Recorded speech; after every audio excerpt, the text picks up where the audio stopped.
Hey, what's up, middle schoolers? What's up, high schoolers? Todd here. And I know it's the 4th of July weekend, but every Sunday we usually have our S2 service, which recaps and highlights this week's message. And Pastor Greg gave such a timely message, such a great message, going through the book of Esther and this great story. You know, the story all starts with King Xerxes. I know it's a hard name to pronounce, but King Xerxes, he banished his wife at the time, which was Queen Vashti, because of her disobedience.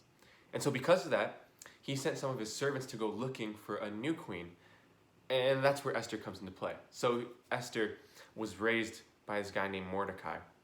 And so the servants, they came upon Esther. But one thing to note is that Esther, she was a beautiful woman. She was a beautiful girl. And so the servants saw her and immediately thought, hey, we got to bring this girl to the king. So they bring her to the king. King Xerxes lays eyes on her and he falls in love, like mad in love. And the only thing, though, check this out, there is one secret. It's that Esther was a Jew. And during that time, that was a little bit bigger of a deal because King Xerxes, he had a right-hand man named Haman. And Haman was not a cool guy. He was definitely, if anything, a racist by definition. He was a mean dude. We read in Esther 3, verse 9, this is what it says. It says, if it pleases the king, let a decree be issued to destroy them. That's Haman saying, let's destroy all the Jews. To destroy them, and I will put 10,000 talents of silver into the royal treasury for the men who carry out this business. So Haman, he was in the business all about destroying Jews during that time. And so that was a dark time for all the Jewish people, right? And so Pastor Greg's first point was the Jews faced a threat. But listen to the second point, which is that God, he has a sovereign plan. And that is so important. I think that was something that I needed to hear this weekend because I don't know about you guys, but sometimes when things happen like COVID-19, when things happen like racial injustice, it makes you question like, man, God, what are you doing? Right, God, what is the meaning of all this? What is the purpose behind all of this? And it's such a great reminder that God, he has a sovereign plan.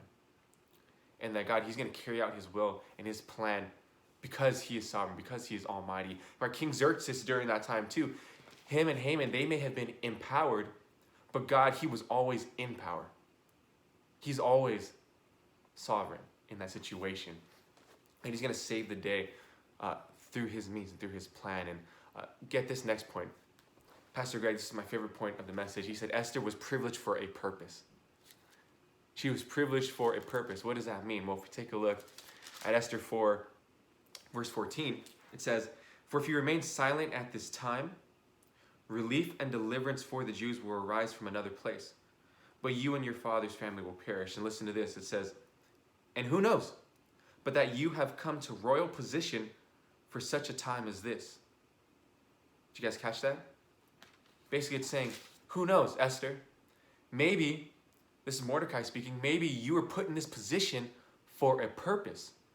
Maybe God has privileged you to be in this position as a queen, to be set apart and used for his glory, for his purpose during this time. So Mordecai, he had the eyes of a lion, being able to see during the dark times, being able to see in darkness and having and putting in light the perspective of Esther being used for God's glory to carry out his sovereign plan.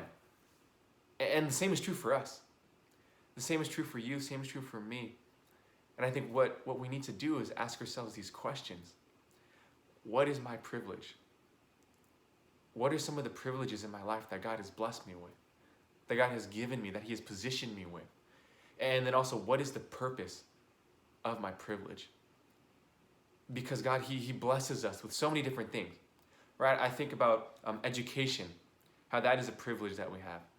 Transportation, right? A means to get around. Even internet, Wi-Fi, how you guys are even listening to me sharing right now. These are all privileges that we are given by God. And so how can we use these privileges for God's plan to extend his glory? Right? For those of you right now who are listening, you guys obviously have connection to the internet. You have Wi-Fi. We can use this privilege that God has given us to share the gospel, to share his word, to share the message, the good news with our family, with our friends, with other people. We can use some of the material things, the blessings, the privileges that God's given us to share with others, to love on others, especially during a time like this. And so, guys, this week, my hope and my prayer is that you would reflect and consider what the privileges are that you have in your life. And also, what is the purpose of our privileges? How can we use it in order to glorify God? And so with that being said, guys, I hope that you continue to be safe, that you enjoy your time with your family this weekend. Hope you stay blessed, and we'll see you guys next week.